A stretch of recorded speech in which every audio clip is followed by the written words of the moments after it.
Hola, ¿cómo están? Me da mucho gusto saludarlos. Estamos aquí en una charla más del Centro Mexicano para la Música y las Artes Sonoras a través del programa Territorios Enlazados.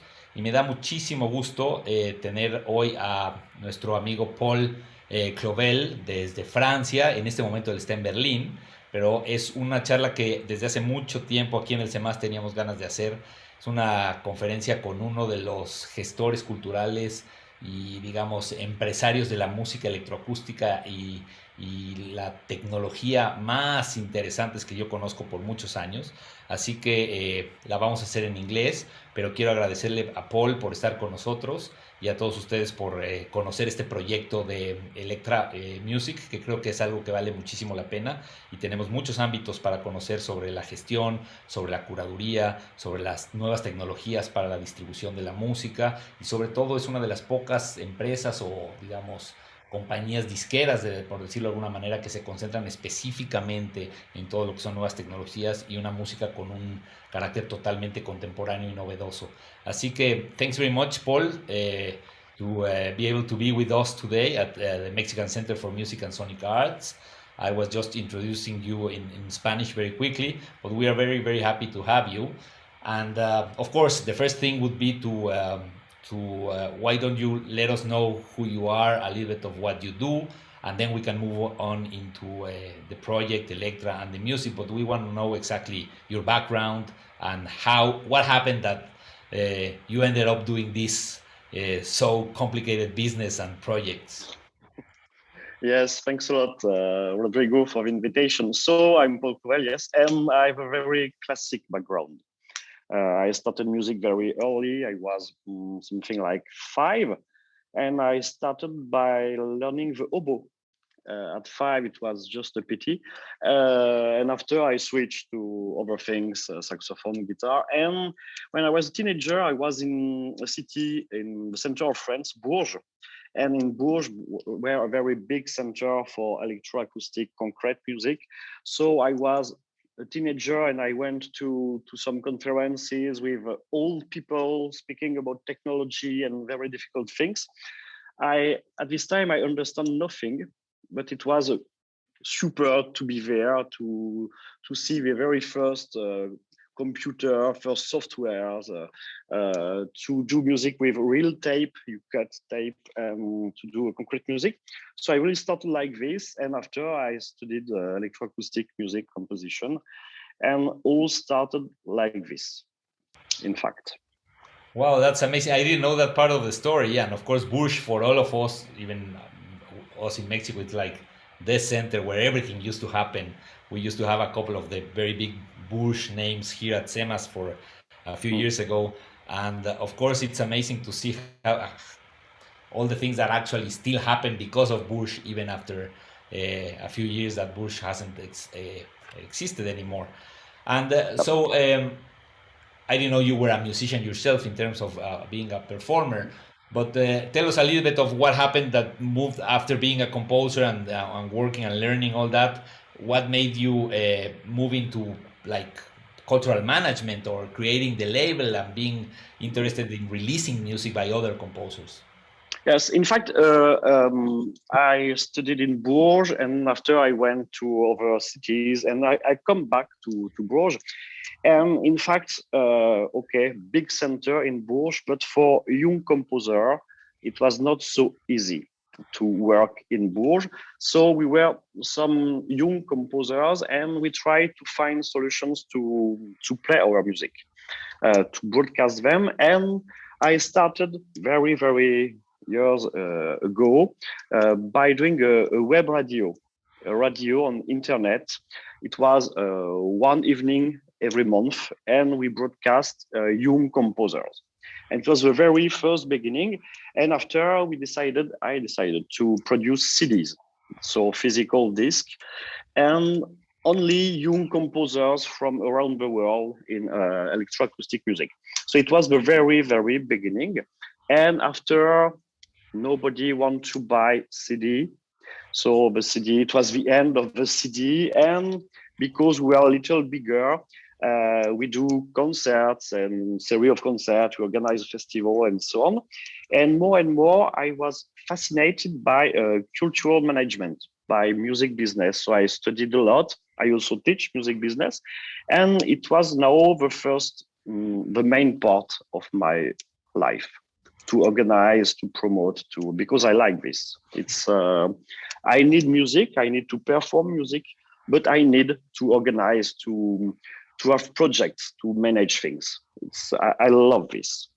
So you started with the web radio and internet, then you moved into physical CDs. Yeah, And what was the big challenge? It was already called Elektra, right, from the beginning. yeah, yeah, yes, yeah, Okay, so for our audiences to know that Elektra is the label they have to look for and listen everything that you guys have released today and from CDs before. But then, what was the big challenge about CDs? What was the experience? That's when we met. That's because I mean we're yes, more or less the yeah, same age and generation, so that we both started maybe with the problem of releasing a CD and then distributing the CD. So yeah. what happened then? At the beginning, we sell CDs online. So we have a big, big business to go every day to the post office to, To for the post CDs. everything. Yes, and it was part of the job. And first year was good. I remember for your music on our very first CD, I think. And after second CD, quite good. The third, and it was the end of the CD, in fact. Okay. Uh, and we have only audience buying the CD. It's a niche audience. It was people who really like music and want to buy an object, want to have something physical in their hands, and it stopped suddenly, and Okay. not only for us, for everybody, because you have no shop uh, to deal with them, and it was the end. In fact, it was the very beginning of all is free online, and it's the end of the city. So we were in sort of black hole with no physical support, and we did nothing. It was a very strange time.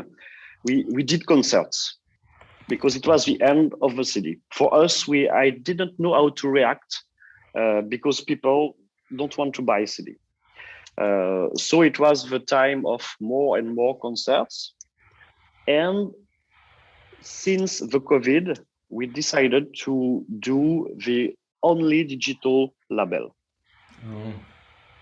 So from CDs, you moved into promoting concerts, and the Yeah. business was mainly booking concerts, and then Yes. during COVID, you moved into the digital label again. That was Yes. the Because when the COVID time was terrific, all were concert closed, stop. all was closed, and we have to cancel a lot of concerts. It was terrific.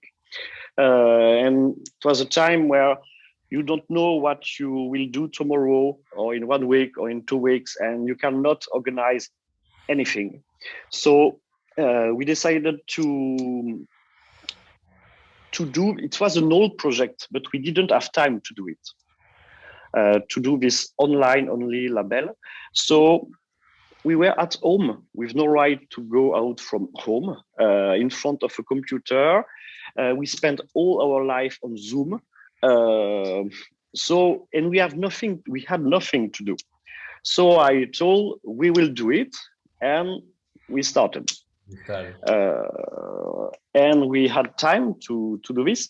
And uh, the the idea was to spread a lot electroacoustic and contemporary music, because when I speak with my friends which are not into music, and they said, oh, this composer or this musician, what's his name, what's her name, and the first thing they do, they're taking their phone, Yes, they're going into Spotify and something, it does not exist.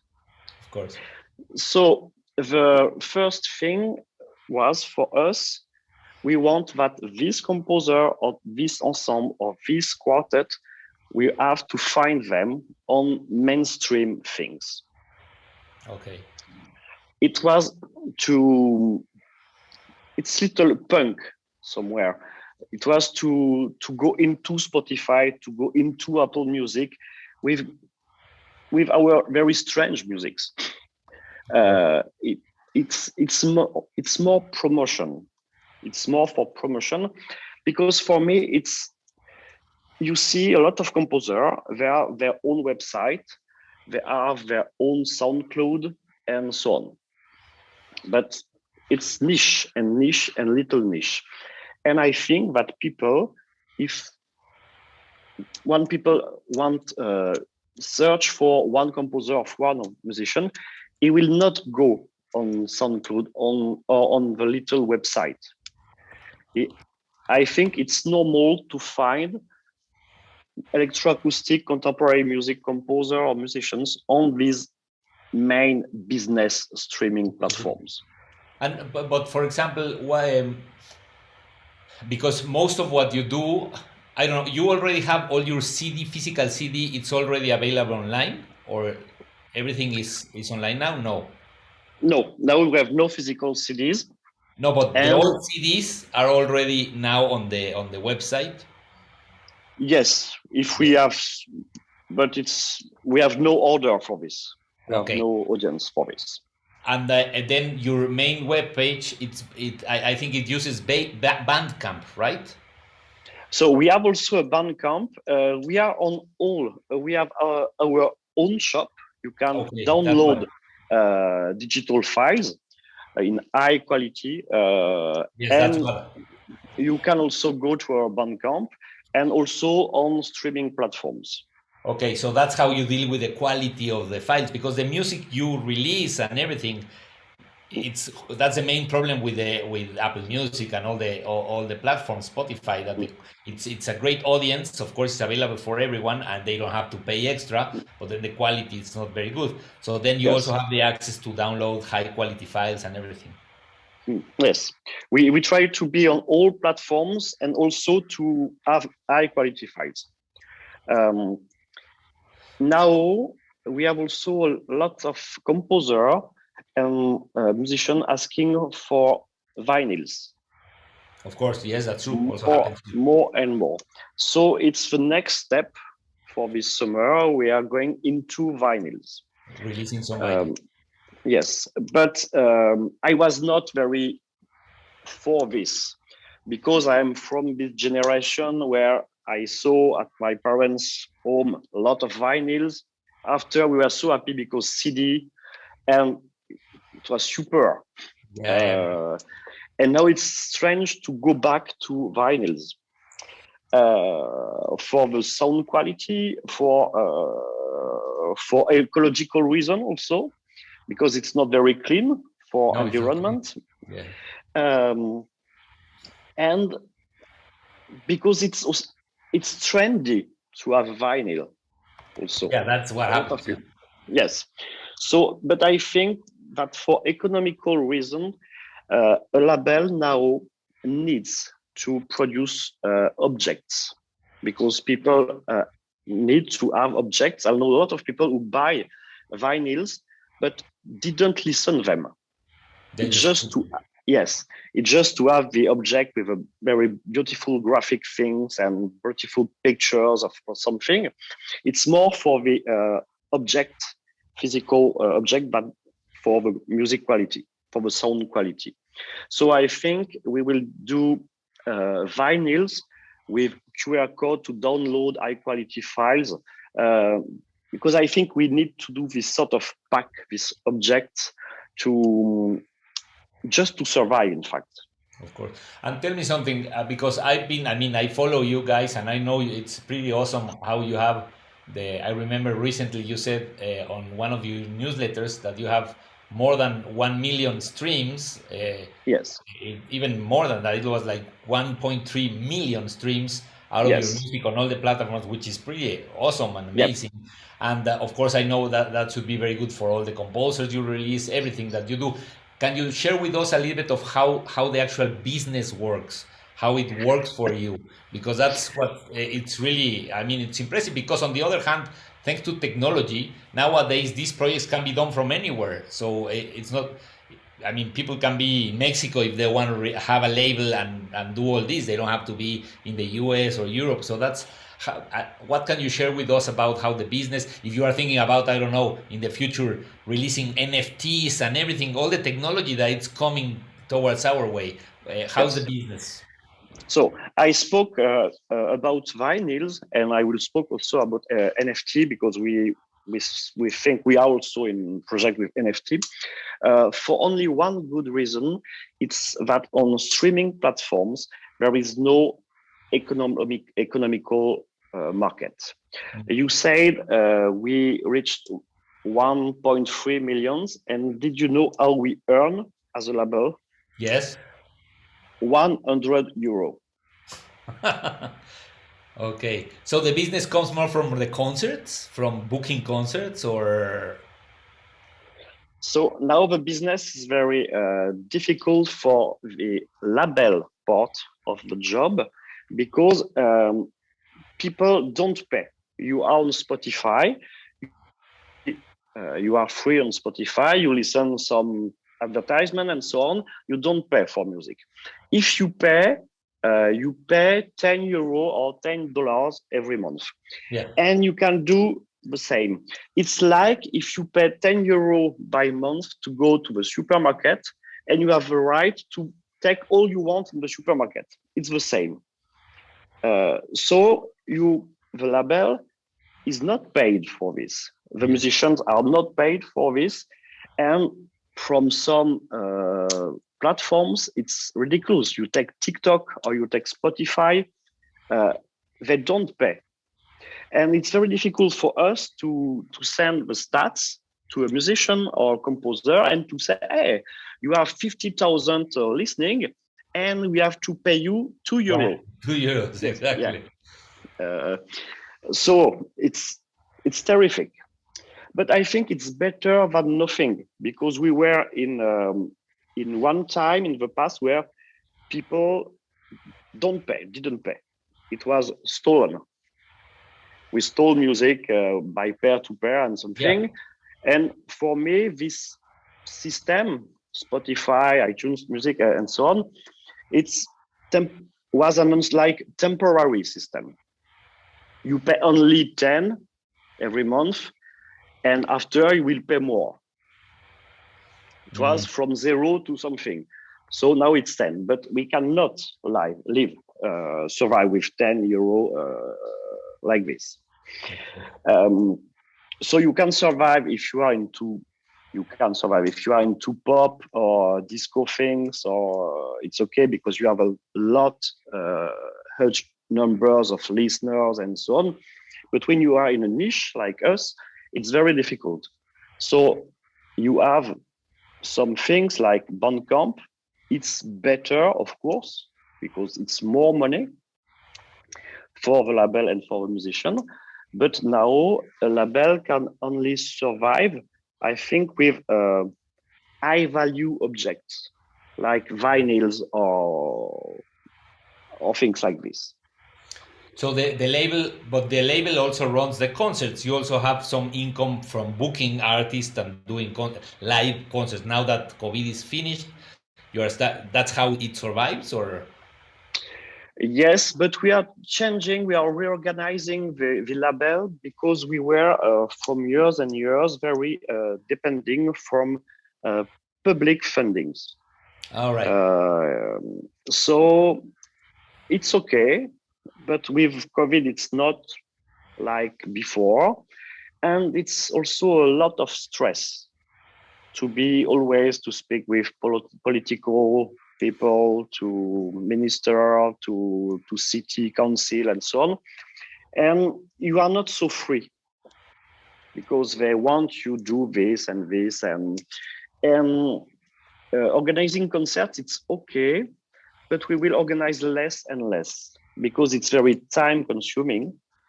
It's a lot of stress also because we have money from state but we don't have a lot of money. So we have to do always, oh, we can pay you, but not a lot, not so much. We can do communication, but not like we want. And it's boring. It's more and more boring.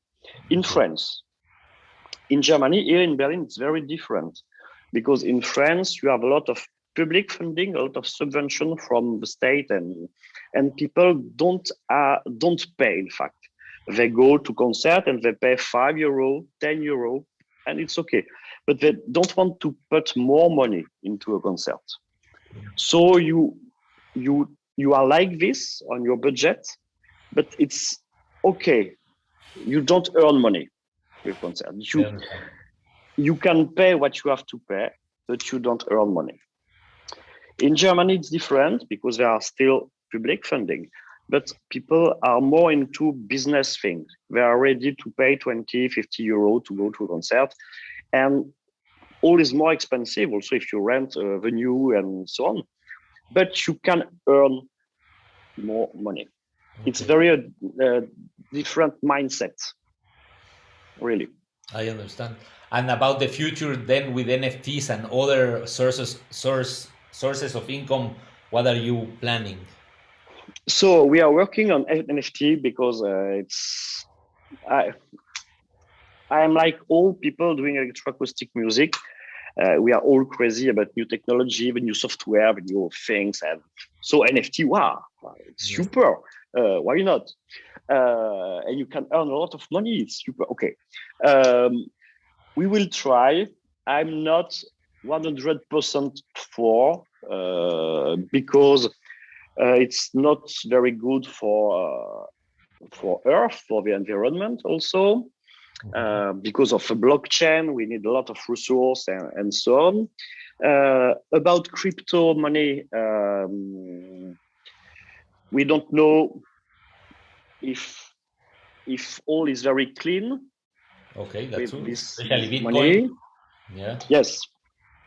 So it's sort of strange world, and I still don't know if it's just trendy for geek people or for gaming people because they want to explore this new world, and perhaps in 6 months NFT are over. We don't know. Okay, and that's interesting. It's true. And moving a little bit forward, can you tell us a little bit about how you choose your music, how you curate what you do, and what's the process of selecting? Because in my case, I mean, of course, I teach, I do the work at the center, but we have less and less time to listen to all this amazing music, and then we end up just listening on the phone, which is terrible because I mean I have access to great studios and then I don't have time to sit down. And so how you deal with this, how you choose your projects, how you choose your artists, the music you are working so hard to promote? In fact, we don't choose. Okay. Yes, we choose. But at the beginning, the deal with Elektra Music digital label was to be an open platform. Okay. We are into COVID time. You want to spread your music. If you are into concrete electroacoustic music, welcome. I listen, of course, if sound quality is here, if it's really contemporary or electroacoustic music, but I don't want to be a label where I say, like before, like I can do before, I don't like your music, so you are not on my platform. I want to be an open platform for all people doing electroacoustic and contemporary music, because I want also to open to not only electroacoustic or concrete music. So it's mainly like just defining the aesthetics or styles of music you are happy to promote, but yes, you don't get involved into deciding what you like or what you don't like. That's how it works. Yes, yes. I don't want to be sorry, I don't want to be a curator or a sort of line, aesthetic line. It's not the aim of the platform. It's an open platform. Okay. And but for example, all the ensembles that you release, that you also promote, some of the concerts and everything. I assume those are concerts that you book and you organize. Mhm. So how you start? Are they like ensembles that you put funding projects with them for tours and concerts, or it's anyone who proposes you a project? For example, if we I don't know, a Latin American ensemble is willing to do concerts in Europe, are you open to put together something with them for traveling, or you move ensembles from Europe to Latin America, just trying to connect just the physical side of the activities to our side of the world in North America and South America mainly, where we work quite a lot. Yes, it's also one of the next steps. It's to do more real life things because people need to meet other people and so on. So, for example, we didn't do this because we cannot with the COVID. But for example, when you have a new release on the label, a new album or something, you can organize a concert, a meeting, a party, a presentation, a public performance. Uh, we will do this. But with COVID, it was also very difficult. And it was still difficult. You know, here in Berlin, I have to wear this at the office. So it's not all finished. All finished. So we will do this, but we have to be very um, quiet and secure because we organize a lot of things and we put a lot of money. And the day before, you know, you cannot do this Yeah, you because got. rule change and you lose money. Yeah. So now it was strange this time also for me and for people I work with because it changed the mindset. You don't do things like before. Okay, I'm just starting to close down. I have two more things.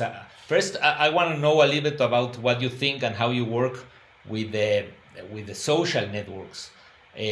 What you feel about promoting? Because at the beginning you were saying something that it's very interesting for me and something that I discuss with my students and colleagues a lot about all the work that composers, performers, and of course cultural managers and labels put to release some music. Then you are creating free content for Spotify, for Apple Music, for YouTube. You are at the end just putting them. You have more than 1 million streams and you get 100 euros. So Yeah. when you work on this kind of music, you are actually uh, suffering a lot and putting all your money into just creating free content for other sites. What about social networks in terms of promoting the music? Because in my personal view, uh, I think, of course, centers like you and us, we have to be there not as a person but as a label.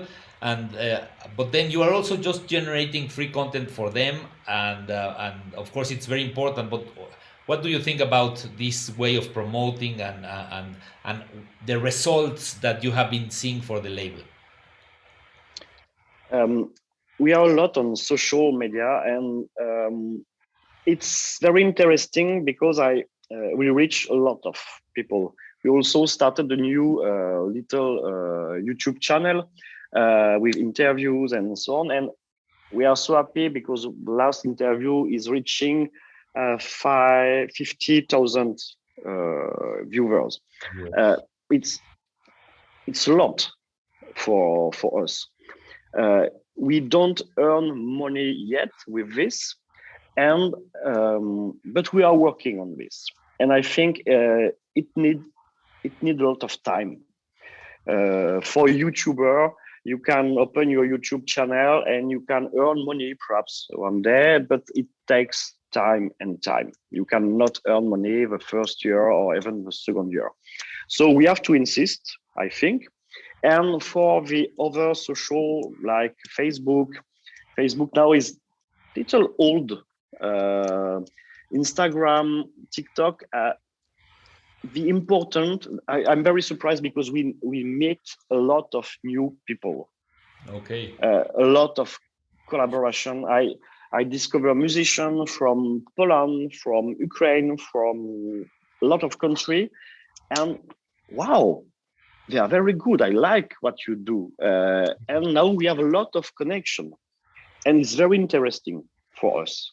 So it also works quite a lot for you to find new music, not only to promote what you do, but to Yes, find what. also a lot of people contact us via Instagram. Yeah, we are here. Can you have a look of about what I do? And yes, it's very interesting. Okay, Yeah.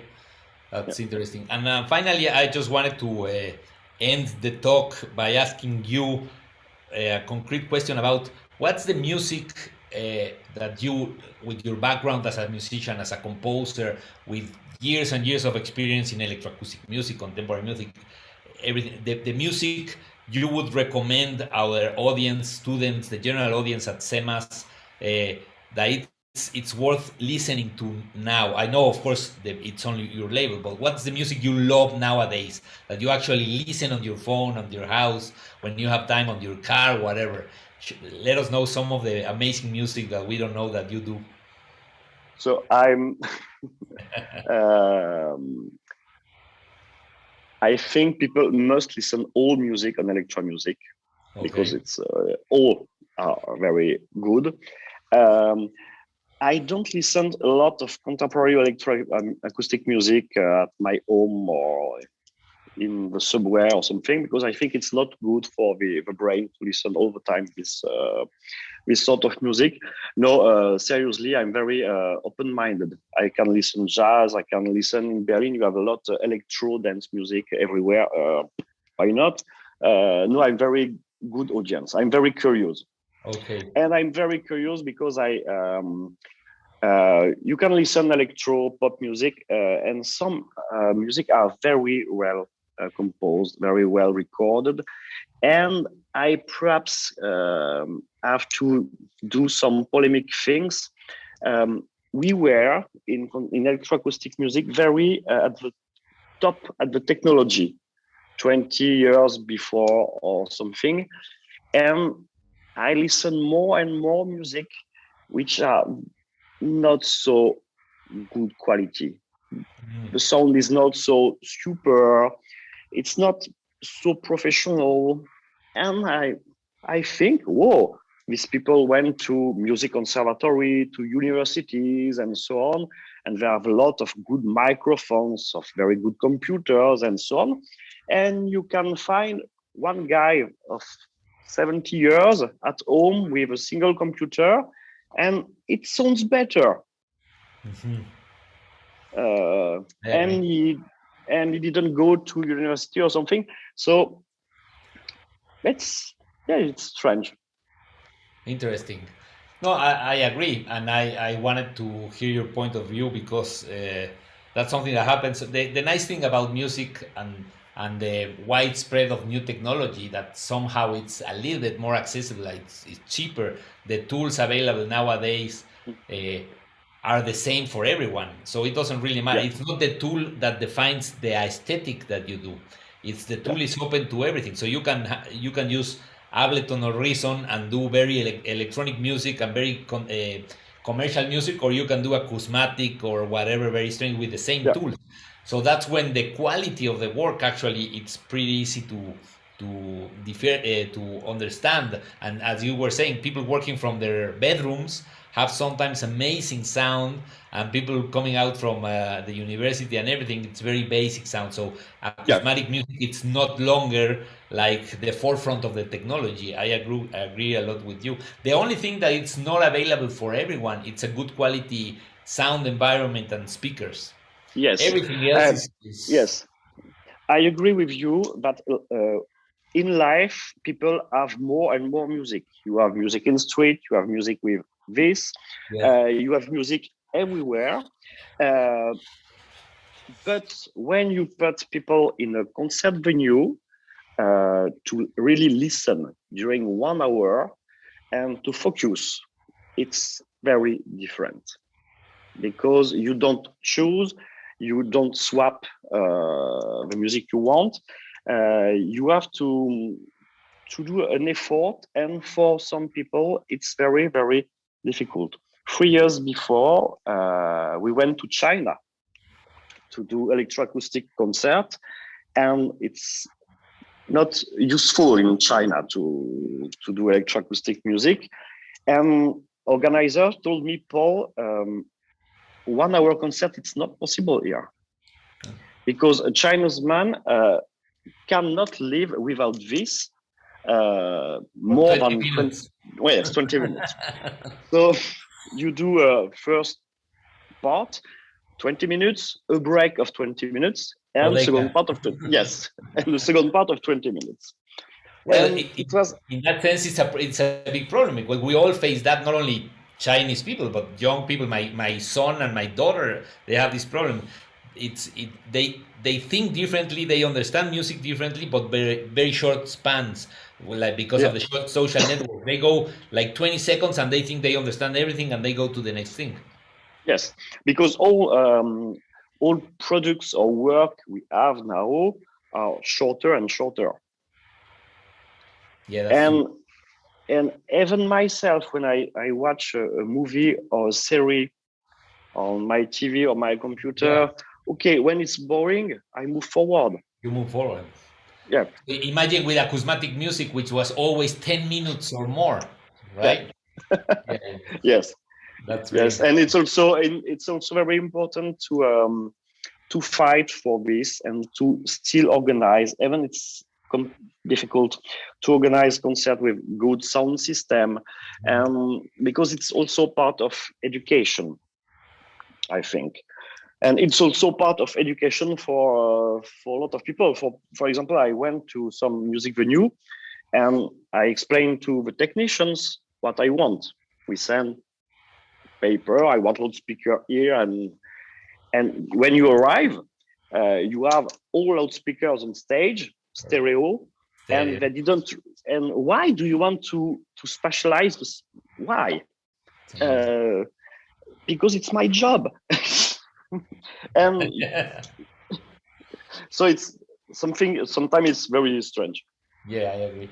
Anyway, Paul, of course, the first thing is to invite everyone to listen to what Elektra label, Elektra Music is releasing, your work. Eventually, the ideal thing for us at SEMAS and our projects would be to collaborate and have one of your concerts even better.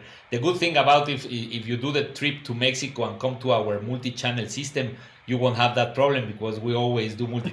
You won't have two speakers on stage and stereo, so that's a good thing. Thanks. Yeah. But ideally, we can put together a concert of some of your music that you create at the label and present it here and have you in person.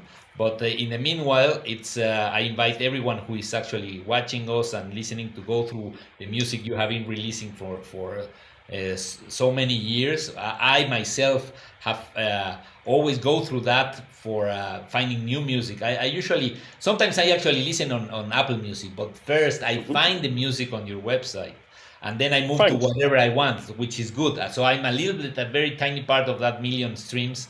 So maybe Hmm. because of me, you have earned like 10 cents of a euro, Props. Thanks. which is good. So that's very good. And, and something that I just wanted to finish with is that I still think that nowadays, with all these communications and amazing digital technologies, still is very brave to work on what you do and the business side of this music. It's not that the business of music sounds like amazing, but it's the business of this music that you are working with, which is it's tough. Of course, it also gives you a lot of good things, and you work and you're as at least it happens to me. Your daily life is it's great in that sense, but you struggle and you have to be very clear on what you want. So first of all, that's nowadays someone that does this in Berlin or France or whatever. It's good for all of us because those labels are just a few. So I thank you for that. You are a brave person to be able to be doing this Thanks. for so many years, and I really hope that this after the pandemic, I think it's a good moment to start collaborating more with SEMAS and what we do. We run the Latin American network for Sonic Arts with tons of very interesting composers, and it's a good chance to connect and promote what we do there and what you do here.